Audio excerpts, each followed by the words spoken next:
Hi, Miss Mary. Ito na po ang iyong personal reading. Hindi na po tayo magpapaligoy-ligoy pa.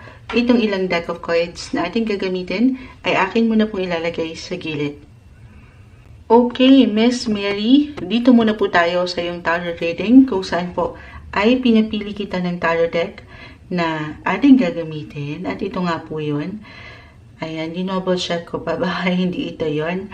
Okay, meron ka ditong ilang katanungan na iniwan, Miss Mary. Aking susubukan po na masagot ang bawat isa. Hindi ko po ito tatamisan, okay, kung ano man yung pwedeng umangat na messages. But hopefully, naway wag itong laliman. Mensaheng gabay lamang po. Isa pa, kung ano man yung aangat ngayon, ito lang naman yung maaring enerhiya ngayon. Pwede po itong mabago. Nothing is yet set in stone. Patuloy na merong changes sa ating buhay. Depende na yan sa patuloy mong pag-aksyon or desisyon na pwede pang gawin in life. Okay? Sige po. Isa-isahin natin. Dito tayo sa unang question. I'm still single, not being married, no kids also. What lies ahead in my future? Forever single? Merong patanong. Sige po, hingan natin yan ng mensaheng gabay para sa'yo. Anong kailangan marinig ni Miss Mary right now? Tungkol sa kanyang buhay relasyon. Single, no kids. Anong kailangan nating maiparating sa taong ito? Message? For Miss Mary, sa taong nakikinig right now. For Miss Mary, mensaheng gabay po. Tungkol sa kanyang pag-ibig, relasyon, may umangat na dito. Ayan, gumagalaw-galaw pa ang camera ata. The Four of Pentacles. Four of Cups ito. 4 and 4. Kaya naman pala na-mention ko rin yun. Queen of Cups, reverse. Ayan na. Di ba napatingin ako sa camera? Hindi pantay. Napaka-imbalance ata ni Moonchild. Anyway, Miss Mary, 50-50 tayo dito. I will be honest. Queen of Cups, Four of Cups, pinapalalhanan ka ng baraha. Na totoo naman, hindi minamadali ang usaping kasal. Bagkus, dito kailangan mo munang habaan muna. Okay, habaan ng yung PC. Kahit pa, parang feeling mo ang tagal nitong waiting game. Kung nasaan ka ngayon. Pihikan ba ang isang Miss Mary? O hindi naman. Four of Cups ay narito. This one is in reverse. Kita mo siya. Kasi pag nakaganyan siya, napagnilay-nilay sa kanyang buhay. I mean, bago sumuong sa relasyon, maring ito yung medyo mas handa ka pa na humarap sa ilang pag-ibig na to sa iyong buhay. Especially nung nagdadalaga. Ayan. During your teenage years. Pero dito, Queen of Cups, I know, ito madalas naririnig na marahil kay Moonchild. Pero more on self-care and self-love yung aking nakikita. Gaano ka man ka-ready, minsan, marami tayong hindi napupuna. Okay? Ito yung ilang unaware tayo. Kung saan tanging siya lang yung higit na mayroong alam. Siyempre pa, ang universe, ang ating nag-iisang creator, inihahanda ka pa. Saan? Sa wedding. Yes po. The Four of Wands ay narito. Merong pag-asa. Merong chance. Malaki yung chance. Yes. Na hindi posible na ikaw ay meron makarating pa. Kumbaga, sa hinabahaba ng presisyon sa iyong buhay, paghihintay sa taong ito, doon din ang punta. Walang katamis-tamis, ito yung umaangat ngayon. Pero pinapaalalahanan ka ng baraha dito na kung nasan ka man ngayon, piliin mo sana ang maging masaya. Kasi parang ito yung challenge. Okay, minsan, syempre tao lang tayo. Andyan yung lungkot, andyan yung parang may kulang. Pinapaalalahanan ka ng baraha, Miss Mary, na walang kulang sa'yo. Kahit ikaw lang muna ngayon, sapat ka. At ang tamang tao ay darating sa tamang pagkakataon for you. Sinilip ko ang iyong chart ng bahagya. You have your 7th house, ruler in the 12th. Oo. Dito natin titingnan kasi 7th house. Diyan pumapasok ang marriage. Maring hindi ka pa aware sa taong ito. Or this is someone napakalawak ng pwedeng iwan ng isang sektor sa astrolohiya. Still, just only take what resonate. Pero, una na dyan, 12th house po kasi, this is about foreign lands. Anyway, kung meron man akong ma-mention astrologically na ilang info, houses, placement, signs, hindi na ito kailangan pakaintindihin o laliman, babanggitin lang din po ni Moonchild, okay, para kahit paano ay meron kang ideya kung saan ko hinuhugot yung ilang messages. Ayun na. A-fam ba ito? Why not? Or someone na medyo malayo dito kung saan yung roots, kung saan ka lumaki. Or kung hindi man A-fam ito, someone, Pinoy naman, okay? Pero nasa ibang culture right now. Or, alam mo yun, nasa foreign land, foreign country, merong international agenda rin akong nararamdaman dito. Na nasa far, far away land ito. Okay, at tayo ha, hingi tayo ng guidance for Miss Mary tungkol sa kanyang buhay, pag-ibig, relasyon. Meron pa bang darating? Clarify natin to message po. Anong kailangan marinig ni Miss Mary right now?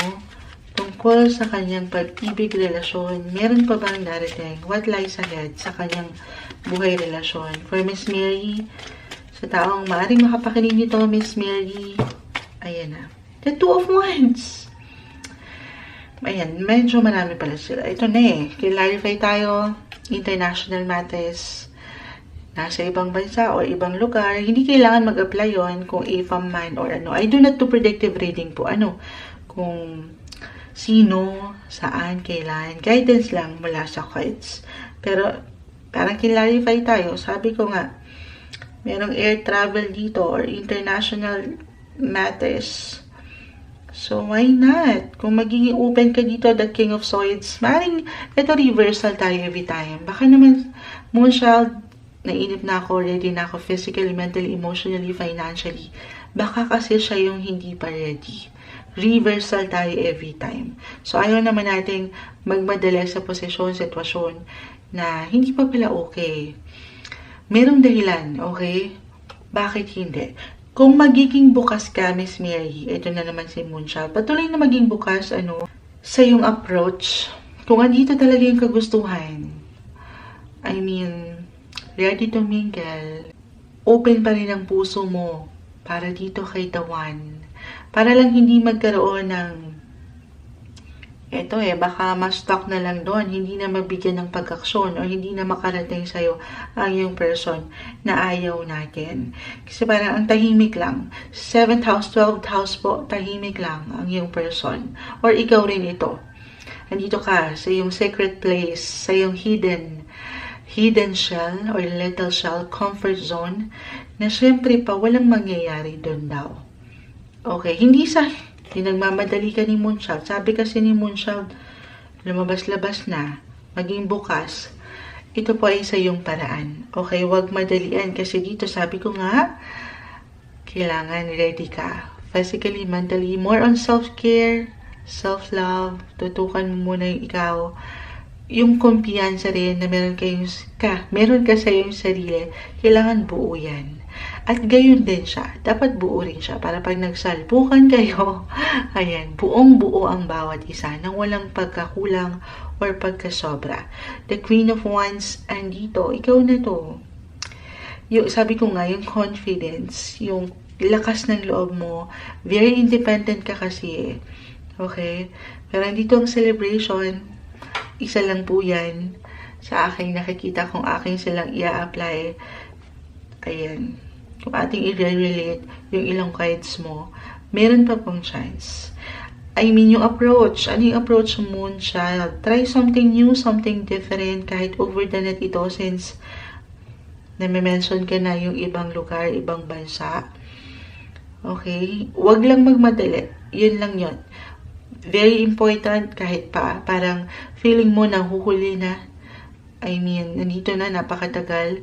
Huwag pa rin. Take it easy. Let things flow naturally pagdating sa iyong buhay, pag-ibig, relasyon. Okay? Move forward po tayo sa second question.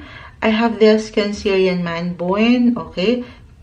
So, complicated situation kami, LDR. Is he the one or there is someone better than him for me? I wanted a long-term relationship. Okay, energy check tayo sa inyong connection. Hindi ko ito tatamisan, pero sige, dito muna tayo sa yung cartomancy reading o yung ginagamitan po natin ng playing cards kung saan ay pinapili kita ng siyang maaring mag-represent para sa'yo. At itong yung napili ang Queen of Diamonds. Lagay lang natin sa pinaka-center. Anyway, pagdating po sa cartomancy, madalas po, ay very straightforward ang naiiwan nito. Kumbaga, diretsahan, wala nang paligoy-ligoy pa. Wala sa reader lang naman po yun. Sana ready ka. Hindi ko tatamisan. Maraming pagkakataon lamang na sa true, hindi tayo nasasagot with a yes or no. Meron din naman chance na agad-agad nakikita natin. Depende kasi ito. Okay? Bilang mensaheng gabay lamang po ang maiwan ng baraha every time. Sa tanong ito ni Miss Mary, siya na ba ang para sa'yo talaga? Anong kailangan marinig ng taong ito? Message?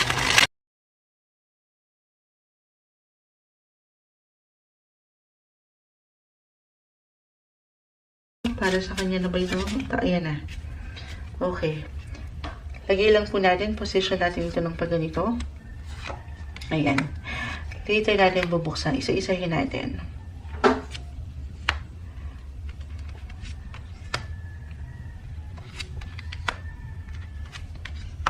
Okay. So, let's add more.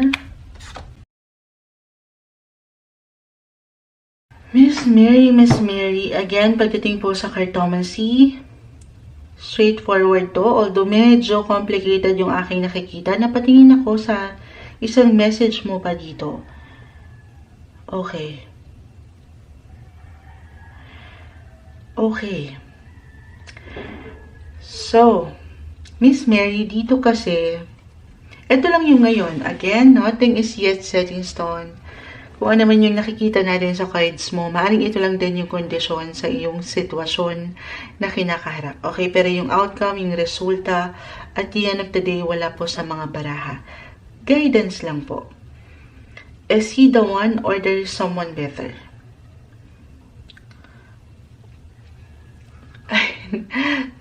Minsan mahirap banggitin.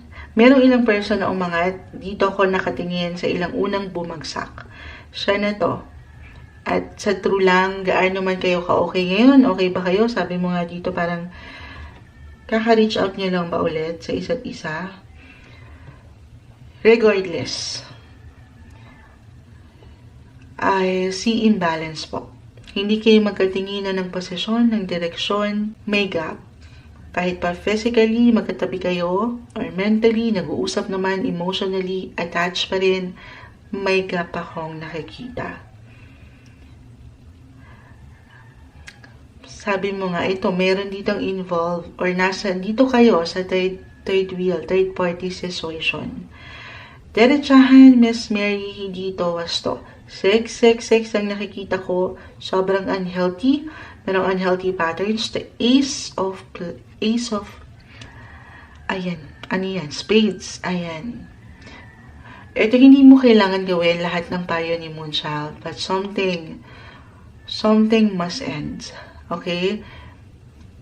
Something must end to make room for something new. Dahil meron ako, ayan ay, ito masasagot natin. Ito, gabay lang po, hindi kailangan sundin ng mga payo ni Moonchild. Ikaw ang higit na makapagpapasya po dito, okay? Meron ako nakikita dito na someone, malayo pa siya. Okay, maring nasa malayo ito. Andito ang indikasyon ng true love. Ace and 5 of Hearts. 8. Maring hindi pa kayo magkakilala. Sumasang-ayon ng ilang sasakyan. Baka kailangan mo nang bumiyahe dito. Sabi ko nga, travel sector. Miss Mary, ikaw ang makapagsasabi. Tanungin, pag nilay-nilayan ng connection ito sa yung person right now, kung okay ba kayo? Balance ba? I mean, tama ba? Nasa wasto ba? Kasi po meron akong pagkasobra na nakikita at hindi ito nagiging tama. Ayan. Alam ko, diretso si Moonchild doon. Ayun ang may iwan ko. Is he the one? Tingnan natin yung connection nyo. Okay, energy check tayo. Energy check. Tingnan natin kung sasang-ayon ang cards or hindi sa koneksyon ni Miss Mary. Patawarin po sa ilang ingay. Ayan na, may bumagsak na ito. Ito na, oh. Miss Mary, ready ka ba dito? Free yourself. It's time to take back control of your life. It's time to take back control of your life. Freedom. Kunin natin itong isa pa. Flirt. Flirt. Reversal yung energy. Extend your light-hearted energy to others. Ito, hindi kailangan yung pinakasalita. Parang ito yung nag-a-apply lang din sa kung ano, ito, yung connection nyo. Kung saan nagiging playful kayo pareho or siya nang higit, I have no idea. Pero free yourself. Again, depende ito pagdating sa iyong nararamdaman.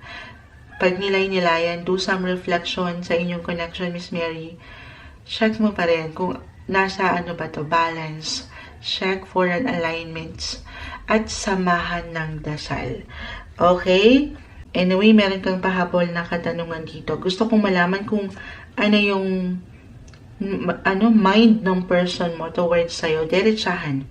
Anong gusto sabihin nito sa'yo? Miss Mary, taong nakikinig ngayon, mula dito sa ating ilang napag-usapan, anong gustong sabihin niya sa'yo? For Miss Mary, guidance po. Anong gustong sabihin sa'yo ng iyong person? Mensaheng gabay.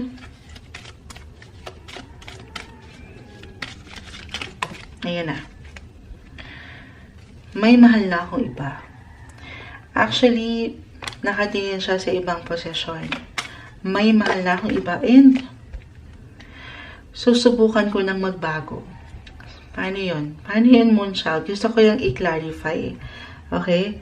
Gamitin natin itong set of cards. Baka sakali meron akong ma-add na ilang messages. The Ten of Cups. Meron na ba itong family? I mean, pero sabi mo dito, hindi pa sila kasal. Tama?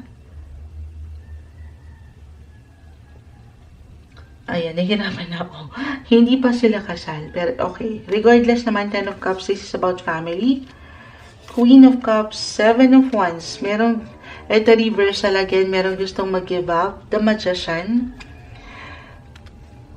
The Judgment card. Reverse. The King of Swords. Uy, nag-highlight ang King of Swords. Dito, this one is in reverse. Dito naman naka-upright. So, may mahal na akong iba. Susubukan ko magbago. Kung aking ibibase sa cartomancy, Miss Mary, nakatingin siya dito sa kanyang pamilya. Okay, meron na ba siyang kids? O may anak na? Pero, hindi kailangan mag-apply yun.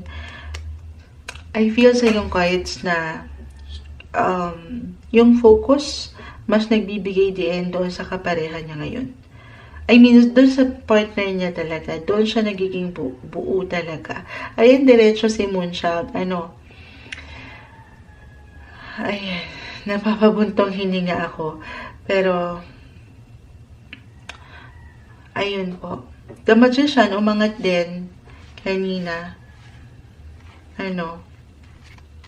Doon siya nagiging mas magical. I will be honest. Alam mo naman yan eh. Malalaan mo yan. Alam mo na yan sa iyong sarili. Minsan, talagang hindi natin maiwasan. Ating itinatanggi. Ayan. Pero, sabi ko nga, syempre ikaw ang nandyan sa posisyon na yan, nasa relasyon na yan. Ikaw po ang higit na makapagsasabi kung ano yung takbo ng relasyon. Pero based sa yung cards right now, although, kung merong kilig man, merong spark, yan ay, sabi nga nila, fleeting yan, yung pagiging playful.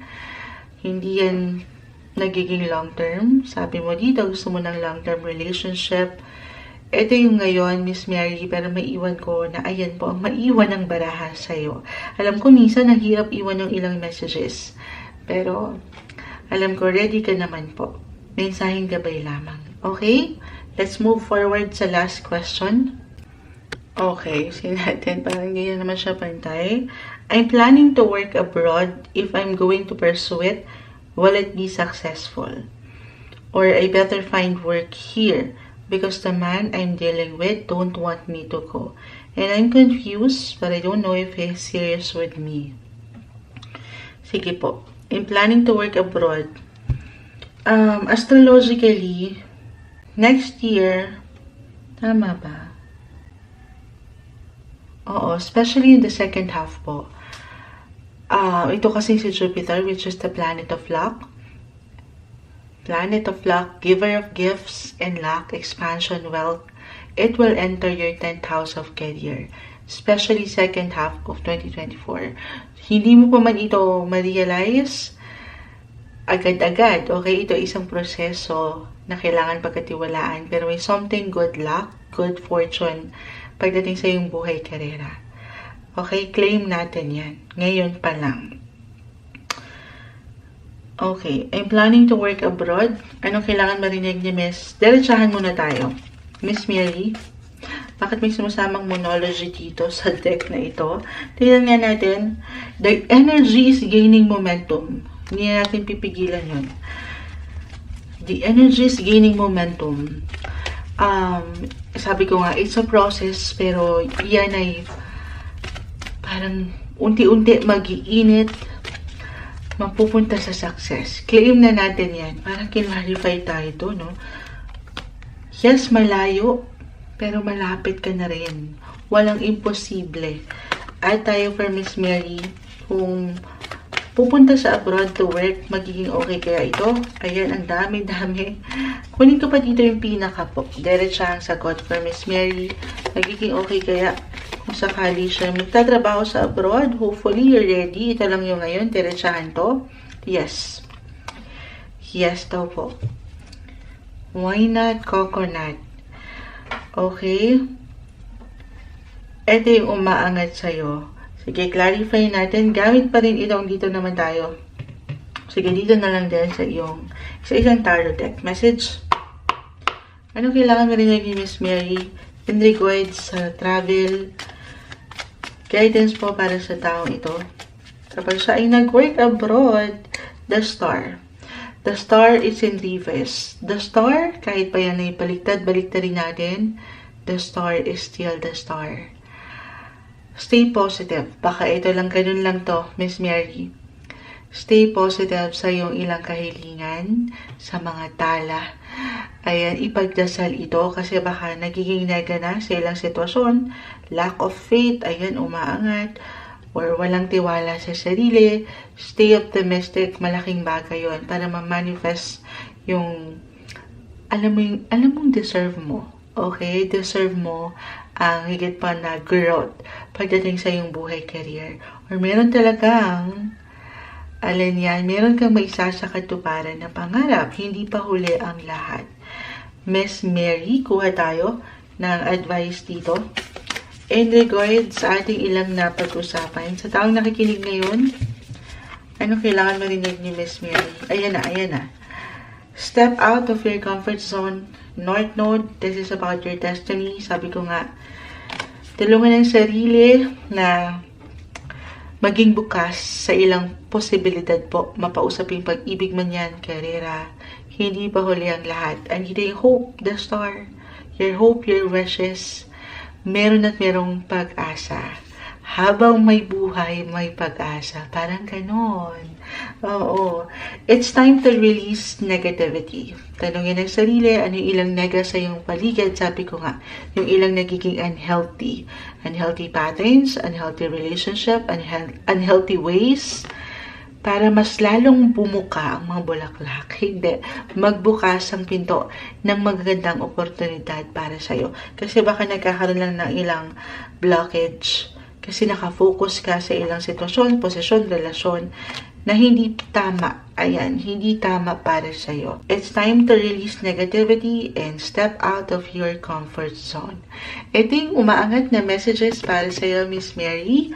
Ayan, I know nagka-rumble-rumble na itong ilang set of cards na umangat sa'yo. Pero sana po, kung ano man yung ating nakita na pag-usapan sa iyong cards right now, ay pawang maging gabay lamang po. Thank you so much, Miss Mary, sa iyong patuloy na suporta kay Moonchild. All the best sa'yo. And I hope to see you again next time.